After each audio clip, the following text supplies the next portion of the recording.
বছরের শেষে বাংলার মানুষ মজে রয়েছে কাবুলিওয়ালা ভার্সেস প্রধানে। বছরের শেষে মুখোমুখি টক্কর দেব আর মিঠুন চক্রবর্তীর। আয়ের হিসেবে কে কাকে টক্কর দিল জানতে মুখিয়ে তাদের অনুরাগীরা।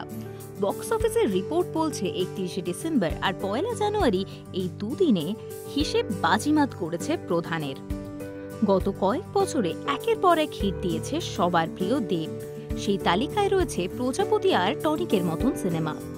আর এই দুই সিনেমা যারা বানিয়েছেন সেই অতনু অভিজিতের জুটি ছিলেন প্রধানের দায়িত্বে, সঙ্গে আবার ছিলেন পরাণ বন্দ্যোপাধ্যায়।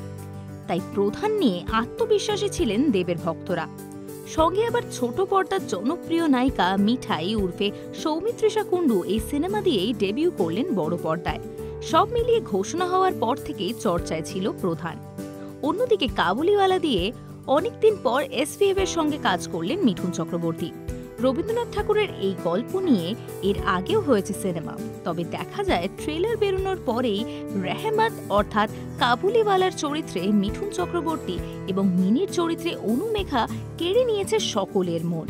মিনির মা বাবার চরিত্রে আবির ও সোহিনীও বাজিমাত করেছেন। একটি ফেসবুক পোস্টের তরফে দাবি, 31শে ডিসেম্বর আর 1 জানুয়ারি ছুটির এই দুদিনে কাবুলিওয়ালার আয় 1 কোটিরও বেশি। তবে অনেকটা এগিয়ে প্রধান, তাদের আয় প্রায় 1.5 কোটি। অন্যদিকে মুক্তির পরে মোট 11 দিনে প্রধানের মোট আয় 3.65 কোটি। এদিকে প্রধান হিট হতে না হতেই শোনা যাচ্ছে 2024 সালের ডিসেম্বর মাসেও ফিরবে অতনু অভিজিৎ এবং দেব। যদিও নতুন ছবি নিয়ে আর কোনো খবরই এখনো সামনে আসেনি। এরকমই আরো অনেক ভিডিও দেখতে নজর রাখুন আমাদের চ্যানেলে। পাশে থাকা বেল আইকনটি ক্লিক করতে ভুলবেন না।